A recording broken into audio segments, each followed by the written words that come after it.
XBX, Canal 16. Una televisión diferente. El fresco sabor de la naturaleza lo tenemos nosotros. Fruta, paletas y helados gourmet. Elaborados artesanalmente con frutas naturales y con manos tabasqueñas. Paletas de galleta Oreo, kiwi, rellenas de fresa, choco chips y mucho más. Visítanos en calle Paseo La Ceiba, número 102, Colonia Primero de Mayo, en el interior del Parque Tomás Garrido Canaval, cerca del área de juegos, y en la calle Zaragoza, frente a Fidencia, en el centro de Villahermosa, Tabasco. En Comalcalco, en la calle 5 de Mayo, número 109, en Plaza Guayacán, en los corredores del Parque Juárez. Nuevo enfoque. Nuevo estilo. Nuevo enfoque. Nuevas energías. Una radio sin fronteras. Nuevas energías. XBX. Nacimos grandes. Somos las grandes de Tabasco.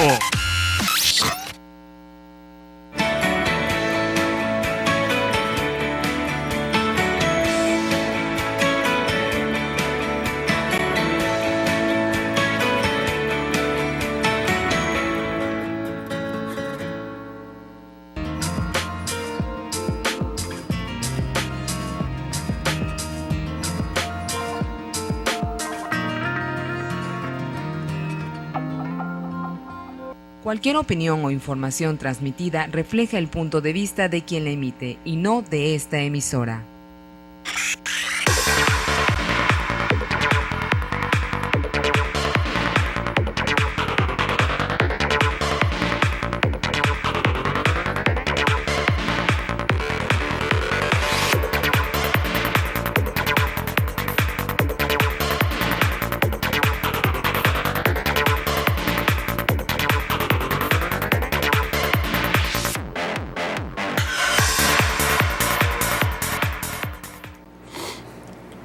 ¿Qué tal, amigos? Muy buenas noches. Bienvenidos a su programa De Frente a Tabasco.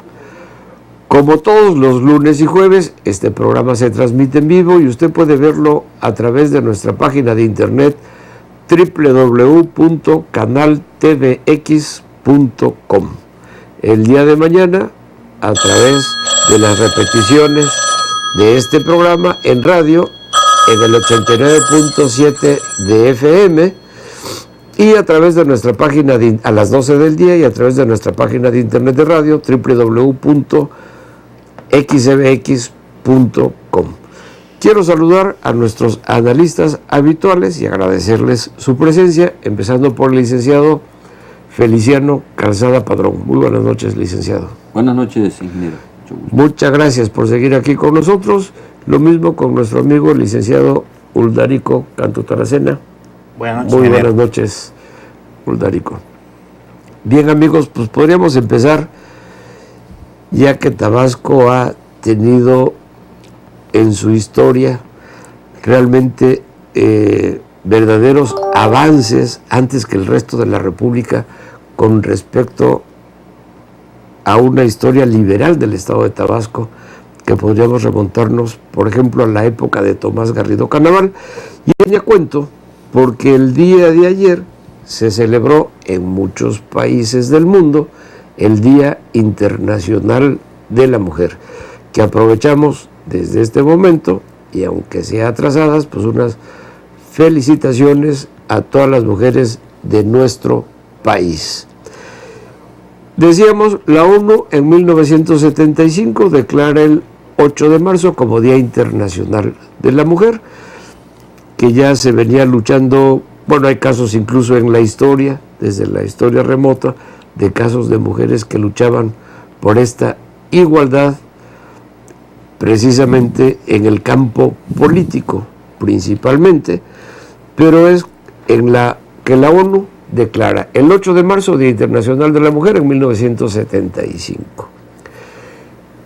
Pero en Tabasco, y ahorita aquí nuestros analistas hablarán algunos datos históricos, algunos antecedentes incluso que aparecen en la literatura, de estas luchas de las mujeres.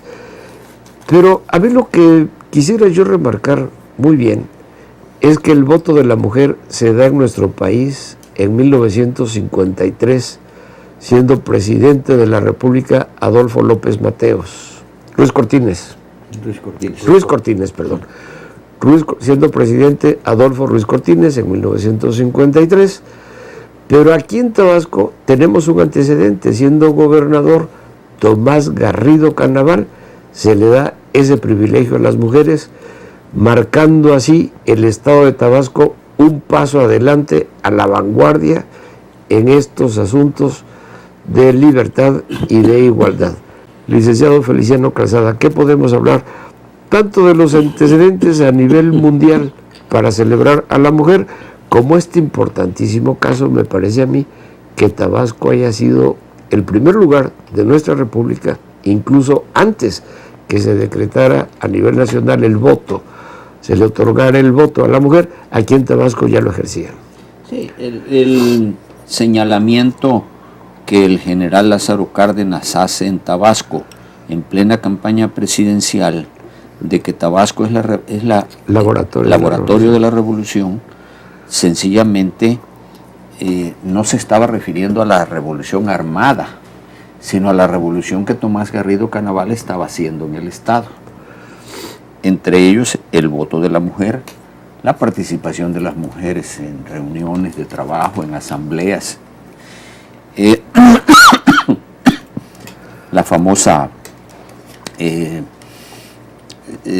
escuela agropecuaria que muchos años después Luis Echeverría la crea a nivel nacional, que era la Escuela Secundaria Técnico Agropecuaria, que ya Tomás Garrido Canaval la había creado en Tabasco, nada más ligado con los normalistas, con la Escuela Normal del Estado.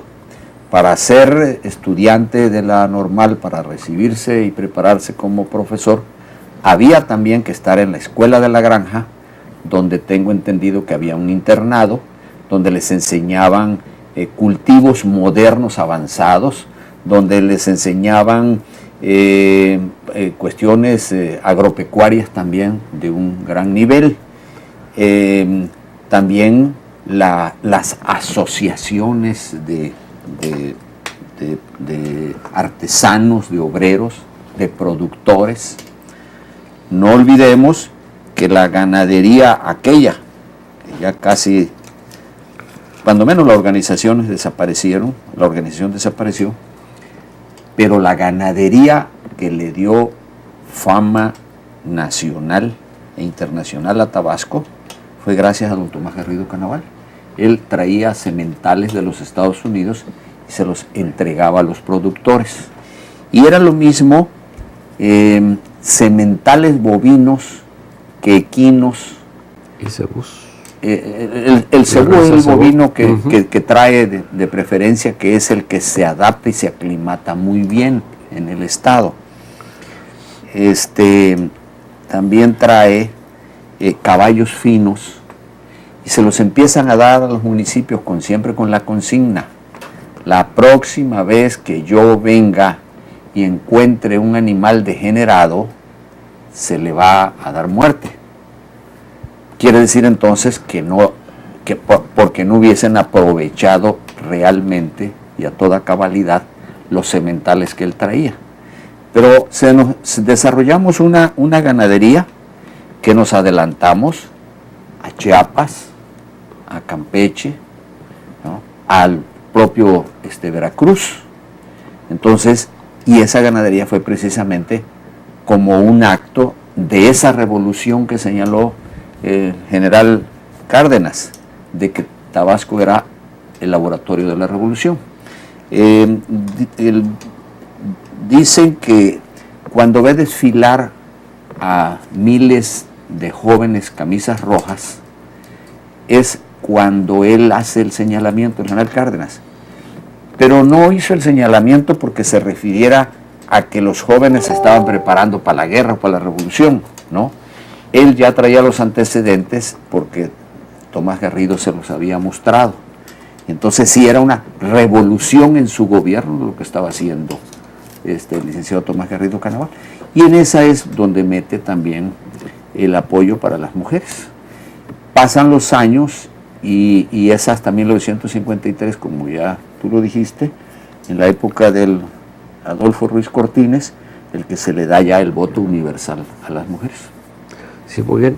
Y bueno, Tomás Garrido Canaval, uno de los grandes gobernadores de la historia del estado de Tabasco, si no es que el más grande, controvertido también por algunas ideas, sobre todo las de carácter religioso, pero es indudable el impulso que Tomás Garrido Canaval le dio al estado de Tabasco, impulsando, como decía el licenciado Feliciano Calzada, la ganadería, la agricultura, la educación en general, con ideas realmente avanzadas para su época y de verdadera vanguardia, que hacen que Tabasco empiece a tener una historia de liberalismo muy, muy importante.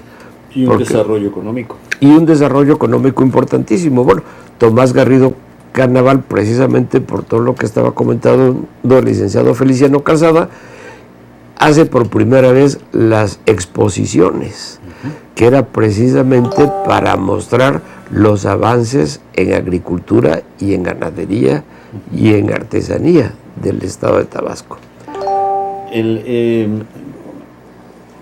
Dentro de lo negativo que se le ha señalado, que fue la cuestión religiosa, él era una más de las etapas revolucionarias que estaba viviendo.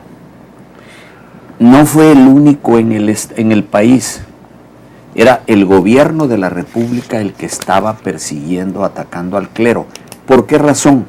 Porque el clero no aceptó la Constitución de 1917.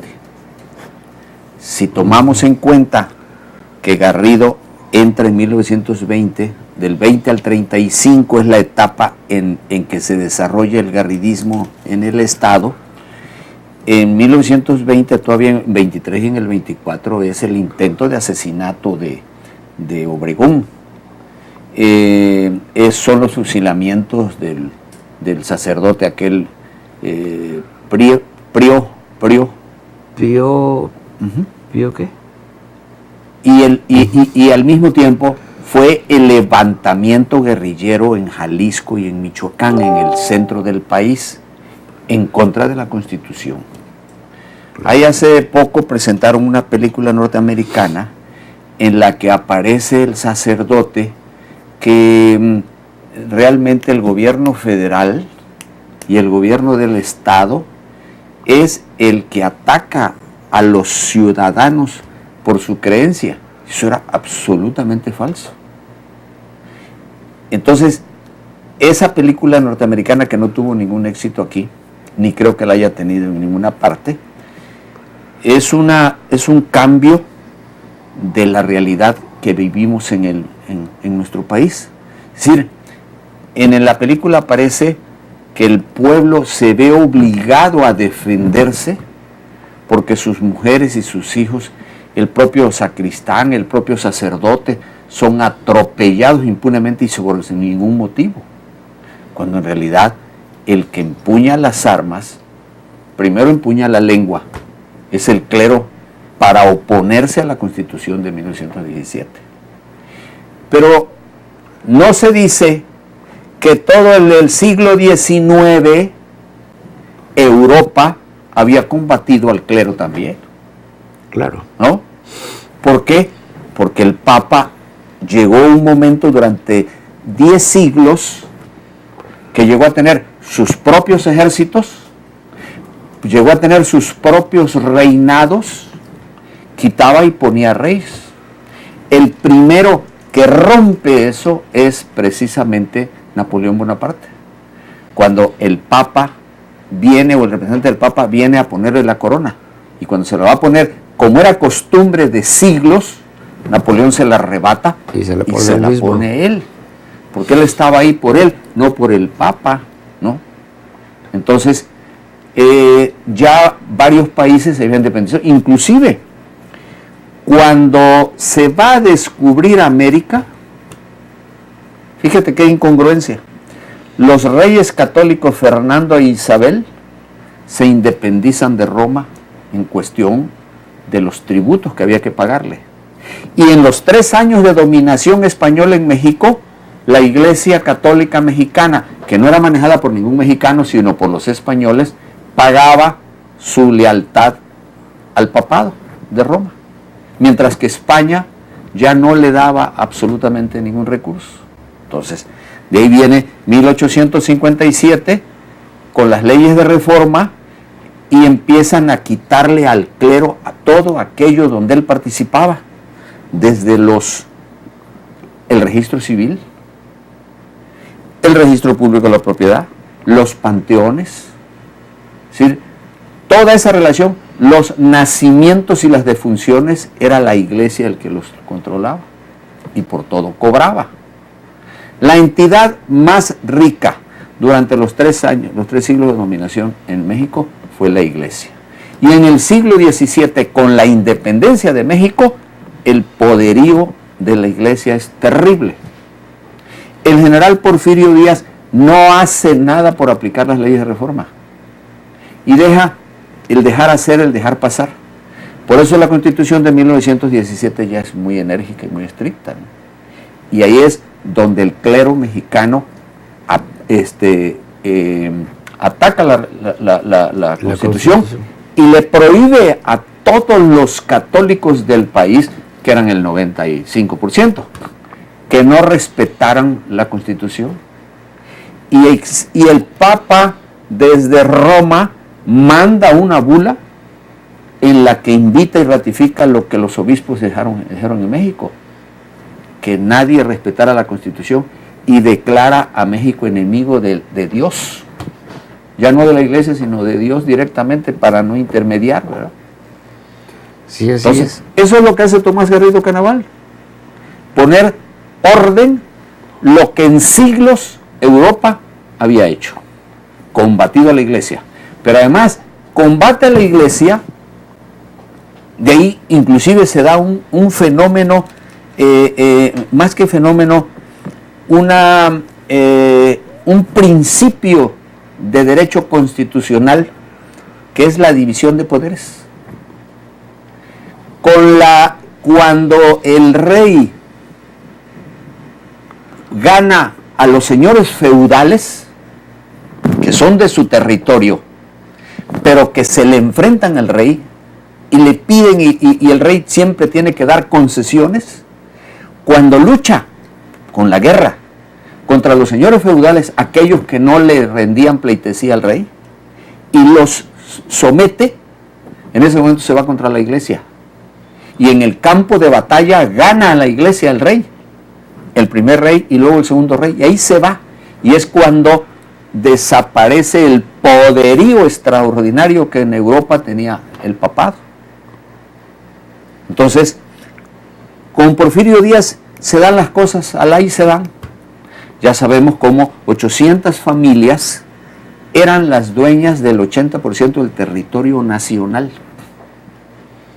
Pero la iglesia, dentro de ese 80%, estaba metida. ¿Por qué motivo? Es decir, algo, por ejemplo, que vale la pena tocarlo así rápidamente. ¿Por qué en todas las religiones del mundo los sacerdotes se casan? ¿Y por qué en la iglesia católica no? Para no heredar. Para no heredar. Porque entonces todo lo que el cura recoge es para la iglesia. Aunque ahora ya hay obispos en México que recogen, como dijo aquel, ¿verdad? Que cómo repartes las limosnas con Dios. Lo tiro para arriba y le digo, agarra tú lo que quieras y lo que caiga al suelo es mío.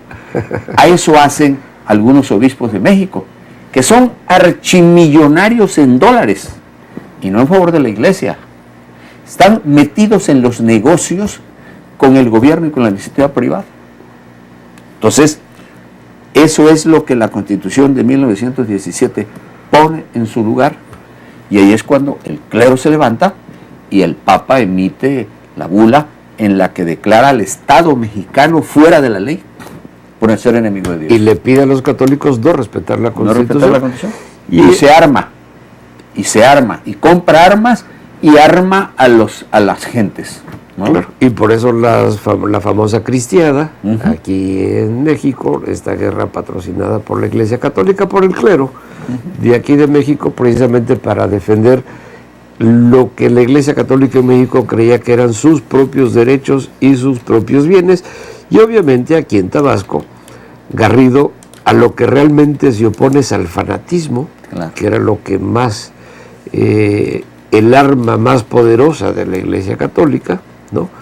Fanatizar al pueblo para defender a la propia Iglesia, y bueno, por eso fue muy criticado Tomás Garrido, pero indudablemente Tomás Garrido, uno de los grandes gobernadores de Tabasco, el impulsor y sentó las bases además del Tabasco moderno, del Tabasco productor. Uldarico Canto, sí, estos hecho, grandes antecedentes liberales en Tabasco. Sí, desde luego, fíjate que en México siempre ha sido muy significativo el contexto de Tabasco, pero como bien se señalaba en el caso de la participación de la mujer, desde los tiempos de Tomás Garrido, donde la mujer también era clave en la parte de la agricultura, porque incluso sorprendentemente la mujer hacía trabajo bastante pesado para la época, y desde luego el destacarse en materia política también sobresale, que si bien es cierto que las mujeres en ese entonces ya tenían el derecho al voto para 1925, fue muy importante la consideración de Tomás Garrido que la mujer podía estar dentro del cabildo ya municipal, pero eran por lo regular maestras, es decir, y es importante porque no nada más por su no nada más de condición de mujer, sino también porque eran mujeres preparadas, cultas, preparadas para los tiempos, y no como ahora, por ejemplo, que bueno, pues se considera otorgar cargos a las mujeres pues sin tener una previa, dijéramos, reglamentación profesional.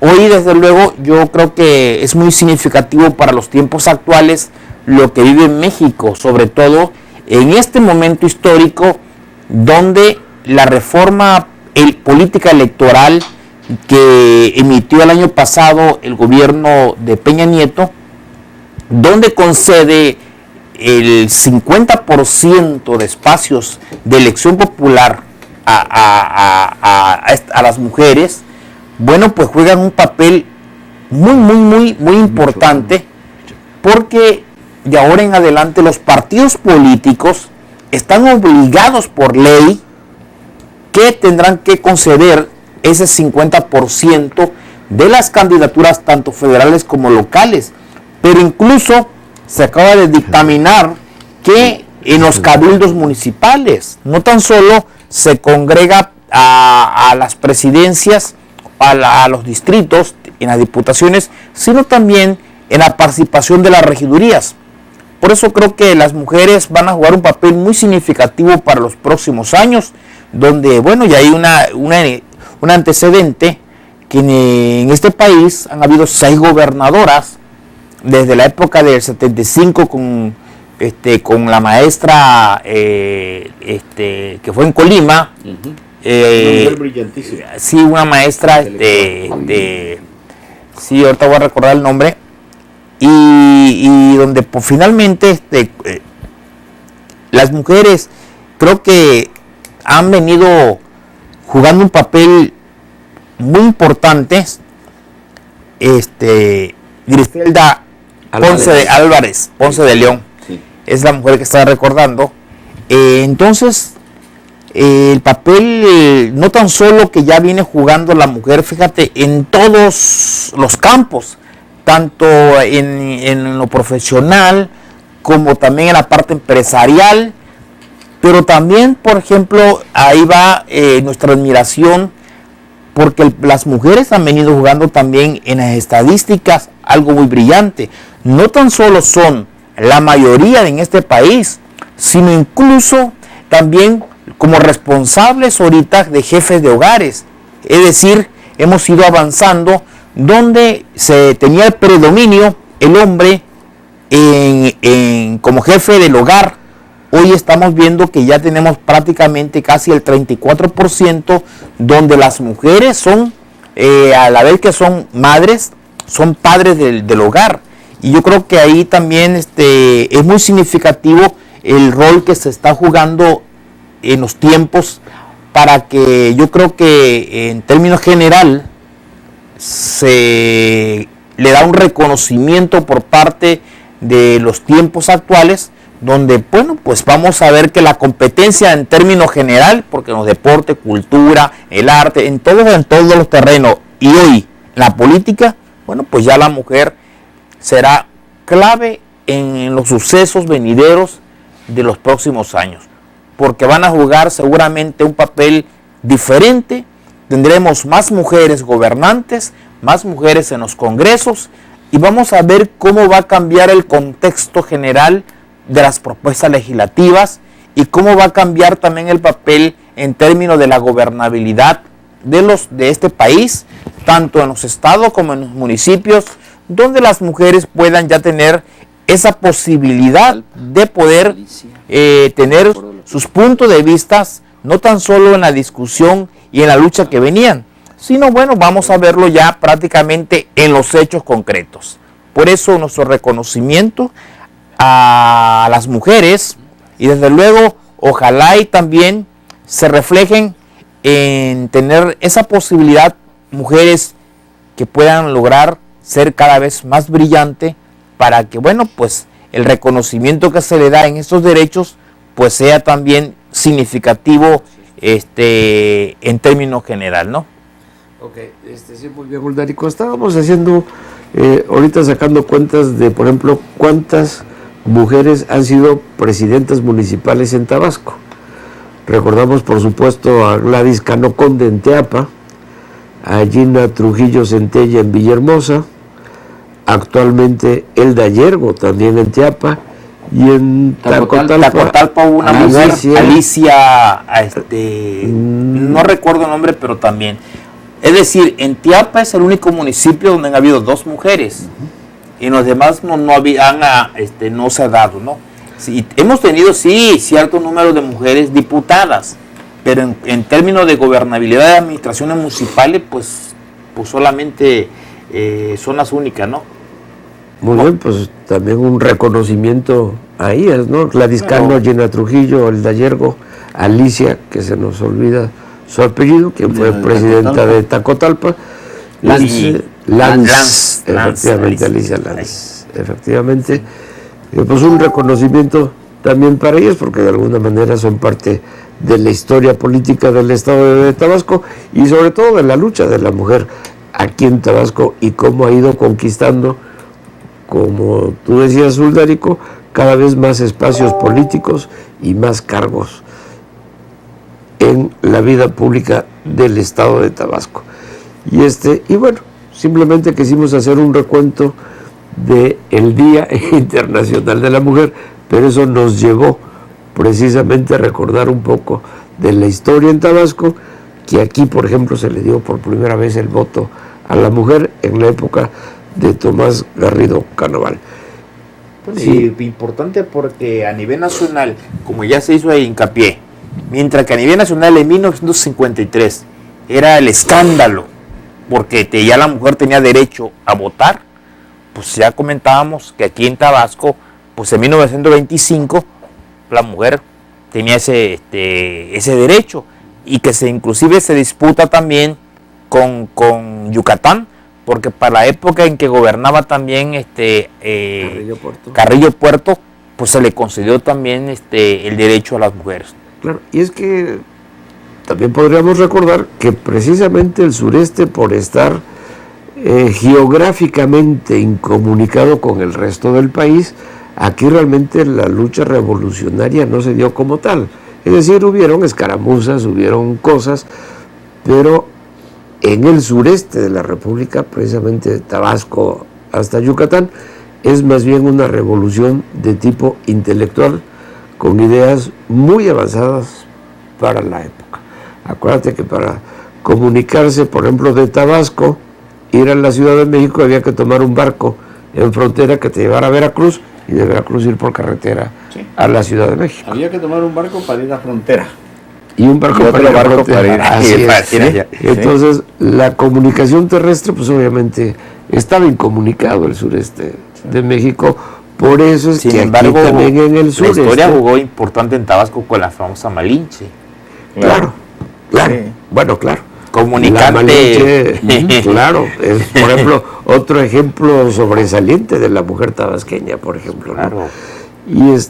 Y bueno, y también esa misma poca facilidad de comunicación terrestre con el resto de la República también hizo que la propia Iglesia Católica no tuviera tanta influencia en el sureste de México como sí lo tuvo en el centro del país. Claro. Entonces, todo eso ha influido, pero bueno, claro, Guanajuato, todos esos estados todo que el centro son, del país que son sumamente aferrados a una religión donde sentó sus reales muy fuertemente el clero. Pues una felicitación a todas las mujeres en su día. Ya vimos que la ONU fue en 1975 que instituyó el Día Internacional de la Mujer. Hacemos una brevísima pausa y regresamos de frente a Tabasco.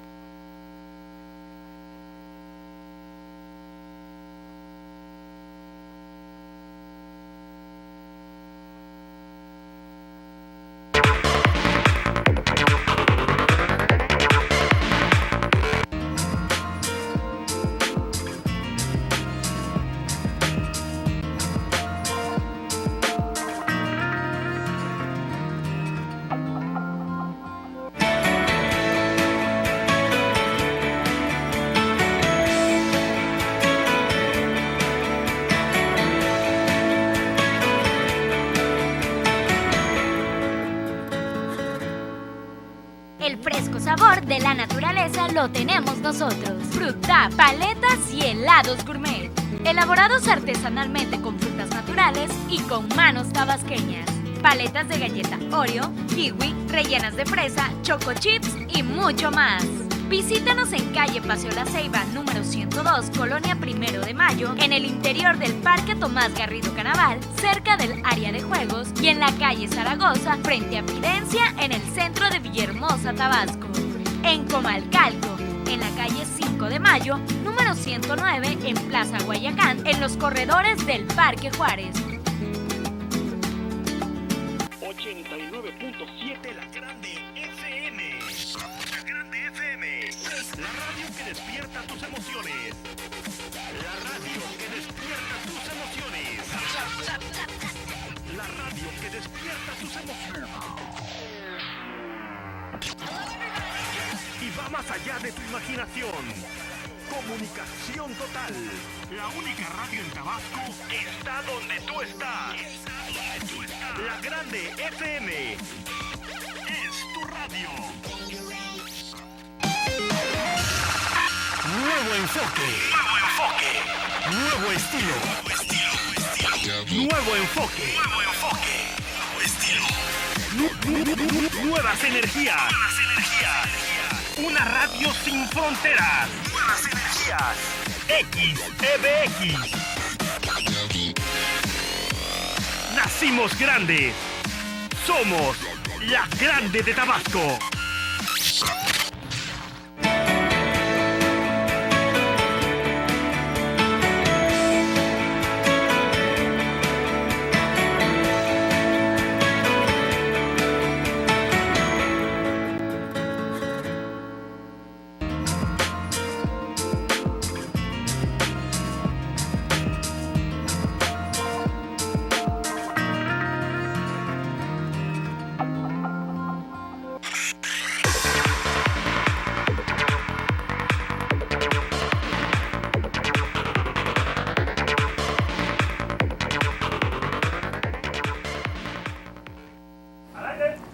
¿Qué tal, amigos? Bienvenidos nuevamente a su programa de Frente a Tabasco.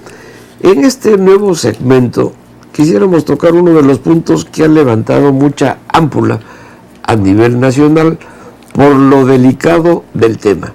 Y nos referimos a la famosa Ley de Aguas Nacionales, que muchos lo toman como una privatización del agua y que pasó en comisión en la Cámara de Diputados, ahí ya se aprobó y el día de mañana iba a bajar para que se aprobara en el Pleno. Parece ser que echaron marcha atrás y el día de mañana martes no se va a bajar al Pleno esta famosa Ley de Aguas. Aparte de la importancia que pueda tener o no el tema del agua, que me parece fundamental y que precisamente con ese pretexto no se va a bajar mañana esta ley al Pleno por la desinformación que hay. Nos sentimos también un poco desinformados porque no sabemos realmente el alcance de esta nueva Ley de Aguas. Algunos lo toman como una privatización, algunos partidos de oposición lo ven como una acción privatizadora semejante a la ley de energía con respecto al petróleo, pero que aquí en Tabasco, curiosamente, tuvo una repercusión adicional.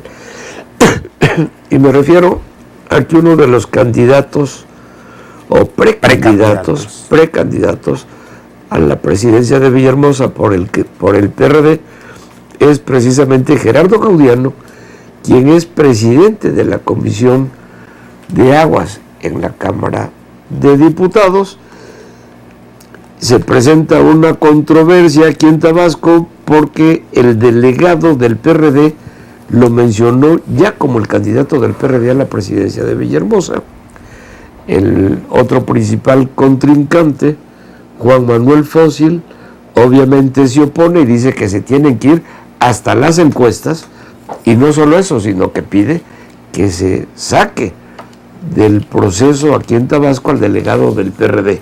El PRD se opone, pero obviamente se atraviesa la famosa Ley de Aguas, y esto ha servido para golpear ahí un poco a Gerardo Gaudiano, porque él siendo presidente de la comisión, pues él tiene que presentar al Pleno cuál es el resultado de lo que pasó en su comisión.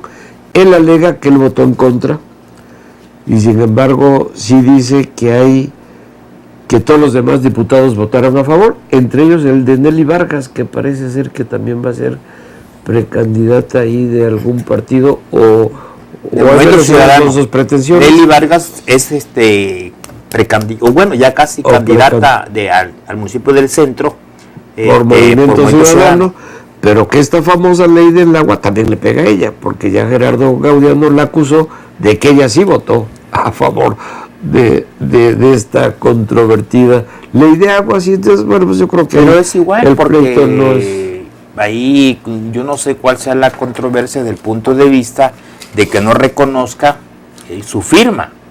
Eso es lo que yo digo. De todas formas, es tan fácil como ir a los anales de cómo fue la votación y listo. Lo que pasa es que se ha prestado este tema para el golpeteo. Muchos han golpeado a Gerardo Gaudiano y él se defiende diciendo, no, la que votó fue fulana, ¿no? Y todos los demás diputados que también votaron. Pero igual estaríamos entrando a la situación que se vivió con la reforma energética. Hubo una gran controversia en torno a que si se daba su voto o no para que se llevara adelante la reforma energética en este país, y los diputados finalmente, en ese entonces, bueno, donde se hizo un esfuerzo por parte del gobernador del estado, Arturo Núñez, donde cabildeó con sus propios diputados federales para que, bueno, que era importante aprobar dicha ley porque beneficiaba a la entidad, y quitándose toda esa época de Lázaro Cárdenas, que bueno, para sus tiempos y sus circunstancias eran otras circunstancias realmente, y muy en su momento, bueno, pero además, para ese entonces el contexto era, bueno, porque se tenía de que los dueños en este país, de toda la situación de Pemex, bueno, pues había una explotación muy para el caso de los trabajadores mexicanos, bueno, y eran otro contexto que fue importante en su momento histórico lo que hace Lázaro Cárdenas para decirles, señores, si ustedes no están dispuestos a estas condiciones y seguir no pagar ese impuesto y además maltratar a los trabajadores y no pagarle, pues le quitamos nuevamente esto y nacionaliza otra vez Pemex. Bueno, esos fueron sus tiempos. Actualmente, bueno, el mundo ha cambiado y México tiene que estar en ese contexto. Eso es prácticamente lo mismo que está pasando con el caso que se va a dar con la ley de agua. O sea, el Estado mexicano va a seguir manteniendo, dijéramos, la regencia sobre los recursos naturales.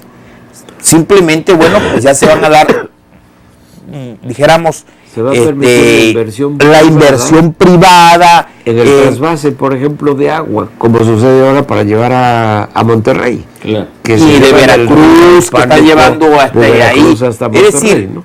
Lo que yo creo que tenemos que entender es que en aras de que tengamos mejores servicios en términos general, hablando que el gobierno se tuvo que deshacer de los bancos, de Teléfono de México, de una serie de servicios, bueno, porque dicen, el gobierno no sabe de alguna manera hasta administrar.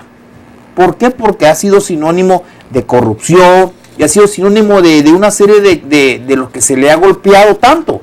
Bueno, entonces dice, bueno, pues para que existan servicios de calidad, bueno, pues que lo va a tener que pagar el ciudadano algo y va a exigirlo.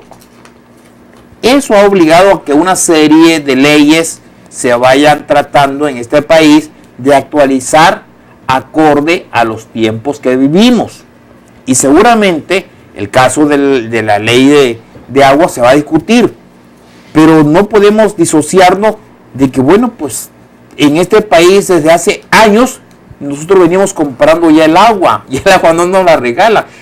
Ya nadie, muy raro, agarra agua hervida y hace sus alimentos. Saca agua o agua de un pozo. Y la pone a servir. Ahorita ya es natural comprar los porrones, comprar el agua, y el agua de potable, si se le llama potable, pues sirve para otro tipo de servicio. Para regar las plantas. Regar plantas, lavar carro, sí, para el baño, para una serie. Pero ya, o sea, por lo tanto, no podemos imaginarnos que se nos viene el mundo encima. O sea, no es de ese tamaño, ¿no? Claro, ya el licenciado Feliciano Calzada, Oldarico, en el programa anterior hablaba del caso del agua en Monterrey. Por ejemplo. Obviamente en Monterrey y de Puebla también. Y por ejemplo, Monterrey, donde escasea el agua, la tienen que conducir desde Veracruz, desde el río Pánuco. Entonces, ese paso de una cuenca a otro lado es donde ya se permite la inversión privada, porque hacer ese acueducto, me parece que en el caso de llevar el agua a Monterrey, me parece que son hasta 300 kilómetros, más o menos, de acueducto para transportar el agua. Simplemente se le va a dar un marco legal a ese tipo de inversiones que no puede hacerlo el gobierno mexicano, y ahí se le permite a la iniciativa privada donde pueda participar. No sé si tengo un alcance aún más profundo esta nueva ley, pero el caso es que por lo pronto no baja el pleno mañana en la... Sí, hay algo que también es importante señalar. Yo comentaba con una persona y sobre esta subida al pleno del sistema de agua o de la concesión del Estado en favor de particulares. Y entonces me decía él, yo tengo 6 años que construí una carretera concesionada. Yo tengo la concesión, yo la construí y yo la sigo recibiendo porque fue para muchos años. Creo que es para 30 años se dieron esas concesiones, como sí, el caso de la Mérida-Cancún, por ejemplo.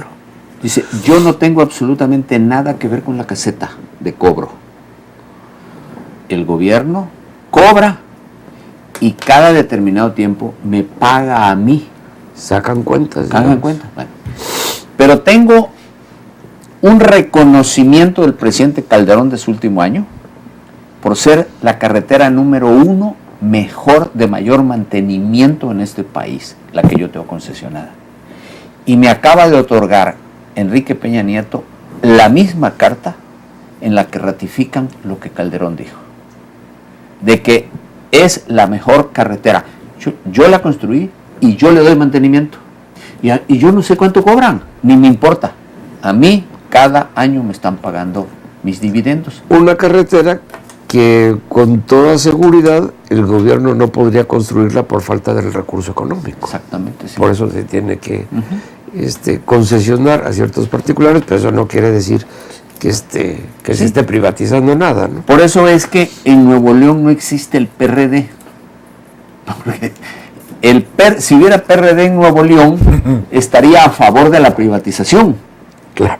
Porque cada perrediano en su casa tiene el agua que necesita.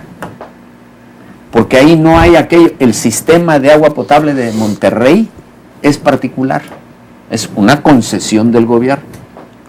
Aquí se cumple aquella máxima que dice aquí en México que el gobierno es muy mal administrador, ¿no? Que se maneja mejor las empresas. Sí, pero además, precisamente, a partir de inicio de este mes, producto de la reforma energética del gobierno federal, cada año se aumentaba el 4% del cobro de energía.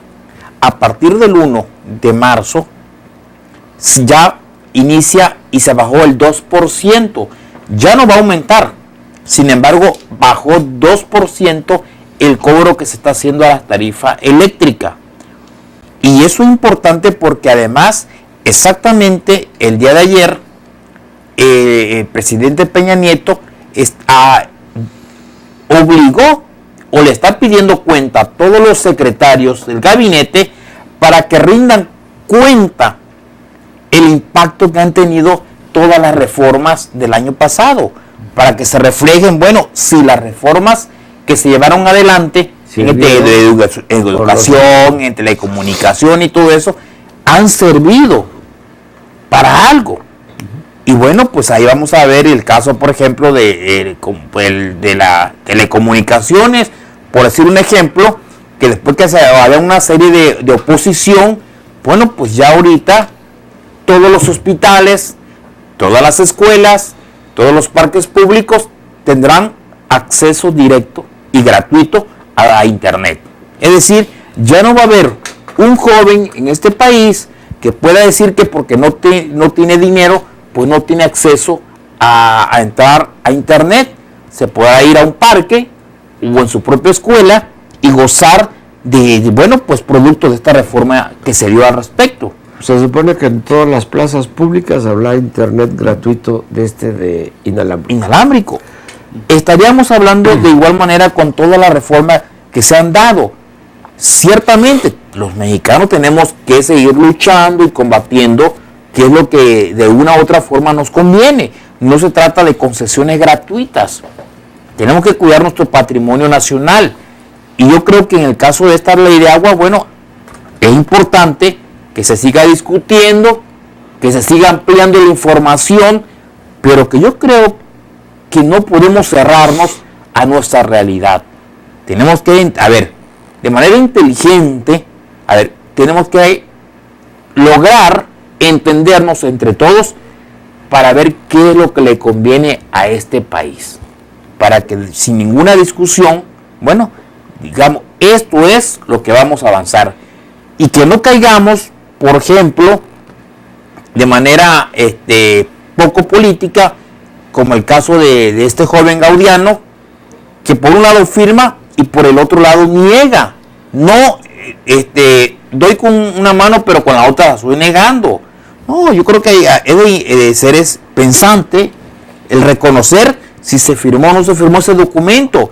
Y si se puede estar en contra, y él puede argumentar, estoy en contra por esto y por esto, y es válido. Es válido. Nada más que la responsabilidad de él es muy importante, porque es el presidente en este De caso, la comisión. de la comisión, que también es importante en el contexto político histórico, porque dicha comisión, más que otorgar a él por ser diputado, es algo emblemático por lo que representó, en este caso, su abuelo. Y entonces yo creo que por eso es fundamental lo que se pueda avanzar en materia de ley de agua. Bueno, yo creo que también por eso le dieron la presidencia de la comisión, por el abuelo, porque con todo respeto, cuando el abuelo a lo mejor sí sabía de recursos ¿Y hidráulicos. él qué sabe? ¿No? ¿Qué No, mérito no tiene? sabemos. El único mérito es el ser nieto, ¿no? Ajá. Bueno, había un chascarrillo que me acordé cuando estábamos hablando de que la iniciativa privada maneja mejor los negocios que el gobierno. Había un chascarrillo en México desde hace muchos años de cómo hacer para terminar con el narcotráfico en México. Decían, pues muy sencillo, que el gobierno de México cree una empresa que nacionalice el tráfico de drogas. Que lo maneja el gobierno y seguramente lo truena. Seguramente no va a Ese es funcionar. solamente un chascarrillo. Hoy hubo una reunión ante la prensa y ante empresarios mexicanos de todo el área de energía y minas. Habló el secretario Pedro Joaquín Caldwell, habló el director de Pemex, el director de Comisión Federal de Electricidad, no me acuerdo quién otro. Y señala Pedro Joaquín que en el último trimestre de este año, viene la primera inversión privada sobre 62 mil millones de dólares para México. Empieza en el último trienio y continúa el año próximo, 62 mil millones de dólares. Que no son enchiladas. Que no son enchiladas.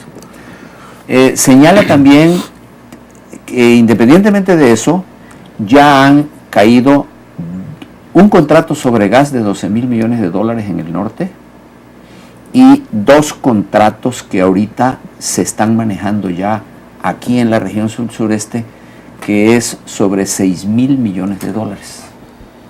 Pero que lo grueso de empresas privadas llega en el último trimestre sobre el orden de los 62 mil millones de dólares. Es una derrama. Eso es gracias a la reforma energética. Pero también es importante señalar otra cosa. Que Inglaterra haya recibido al presidente y la reina lo haya recibido al presidente, como sabemos, los reyes de todos los países del mundo europeo nada más tienen que ver con relaciones exteriores. Ellos no gobiernan, gobierna el primer ministro. Entonces, que haya sido recibido por el primer ministro y por el Congreso, estoy de acuerdo, pero que la reina lo haya recibido, le haya ofrecido una cena, una ceremonia y una cena, y la propia reina haya señalado que felicitaba al gobierno mexicano por las reformas que acababa de hacer el presidente Peña Nieto. Entre ellas, la que a nosotros dijo, nos llama poderosísimamente la atención, y a nuestros empresarios que aquí están, junto con los empresarios que llevó Peña Nieto, se dice la energética y la de comunicaciones, ¿no? Entonces, eso, ¿cuánto presidente ha ido? Yo creo que el último presidente que fue recibido por la reina fue Luis Echeverría. De ahí no fuera ningún otro. Sí, de hecho, como tú mencionas, es muy raro que la reina Isabel reciba, y además en esa forma, con esa deferencia, a un mandatario extranjero, y realmente fue una deferencia a México, y obviamente se entiende, porque se firmaron tratados importantes entre empresarios, en esta visita de México, en esta visita del presidente de México y de muchos empresarios, de inversiones que harán empresarios británicos. Así es. En nuestro país. Inclusive, y que seguramente será de gran beneficio. Inclusive Esperemos. la reina va más adelante. Dice, dentro de las pláticas que están teniendo nuestros empresarios con los empresarios mexicanos, el gobierno de Inglaterra pone un pie adelante y ofrece un crédito para los empresarios de 1,000 millones de euros Más, yo creo, fue una cantidad muy grande. ¿Así? Muy grande, una cantidad muy grande de crédito. Entonces, eso es la reforma energética. Y esa es la reforma de comunicaciones, ¿no? Bueno, y también se habla, ya que estamos hablando un poco de la reforma energética y de lo que le ha pegado a nuestro país la baja del precio del petróleo, que ya los analistas y conocedores internacionales están hablando que muy pronto habrá un rebote en el precio del petróleo. Es decir, que se va a ir mucho más arriba de lo que había estado históricamente. O sea que todo eso seguramente beneficiará a México. Y desde luego a Tabasco. Y por supuesto y de Tabasco. eso tenemos que prepararnos para cuando venga ese preciazo. Pero además Tabasco en los próximos 10 años, producto exactamente de la reforma energética, tiene incluso la potencialidad de que va a vivir un cambio muy drástico, sobre todo en la ciudad capital, donde se espera incluso un crecimiento poblacional desmedido, como lo vivimos allá por 1977-1980, donde incluso habrá una demanda inmobiliaria y una demanda de servicios y de espectáculo y una serie de condiciones nuevas para recibir un mundo de gentes que invadirán la capital de Tabasco, precisamente. Y hay que estar preparados con mejores servicios y que sea de muchos beneficios, claro. Seguramente. Antes de terminar, porque creo que se nos está agotando el tiempo, hay por ahí algunos lo ven como un malentendido, pero ustedes que son gran conocedores de este tema de las convocatorias, hay al parecer algún descontento entre algunos priistas que hablan de que hubo una doble convocatoria para elección de los delegados a las asambleas. A mí me gustaría, licenciado Feliciano Calzada, usted que es conocedor y que está dentro en este momento del partido, que nos explicara cuál es el proceso brevemente, para tratar de aclarar un poco esto. Así es, rápidamente, lanzar dos convocatorias, pues no es posible. Mañana, aquí en el Seguro Social, en el Sindicato del Seguro Social, un salón muy grande que tiene el Sindicato del Seguro Social, se va a celebrar la asamblea para elegir a los delegados que van a ir a la convención el 25 y que ya le van a dar a los candidatos que salieron triunfantes durante el proceso, y mañana no más que una etapa ya de las últimas etapas del proceso. Pero mañana tienen que presentar las planillas los precandidatos, y son 375 de cada planilla. Y en esa planilla, para ir a inscribir a sus gentes, tienen que llevar copia fotostática de su credencial de elector. Y de partido. La comisión va a revisar que alguna de esas gentes no esté repetida en otra asamblea y que también no estén inscritos en otro partido político. Porque de acuerdo con el INE, cada partido entregó su militancia, y cuando entras a la computadora y tratas de inscribir a una gente por el PRI, si está inscrito en otro partido, rebota. O en el otro partido, si es un priista, rebota también. Así que eso no es posible, dos convocatorias es imposible. La convocatoria se lanzó el sábado, de acuerdo con la convocatoria original. Y en ese momento, los precandidatos tuvieron que ponerse a recoger a todos aquellos que los van a representar, pero también le pidieron a los sectores del partido. Entonces, cada sector propone a 12 gentes. Entonces, el sector obrero, el sector campesino, la CNOP, la OMPRI, los jóvenes, etcétera, ¿no? Pero además tienen que reunir un requisito. No es nada más, ahí te mando la lista. Son 4 hombres menores de 35 años. 4 mujeres menores de 35. 4 jóvenes, y esos son 12 miembros de cada sector. O sea, el sector campesino tiene que presentar su propuesta, que son los delegados. Pero esas 12 se van a sumar con 60 más del Consejo. Y eso va a sumar 375. Desde el sábado los precandidatos están trabajando arduamente. No es posible que de pronto el domingo se lanzara otra convocatoria.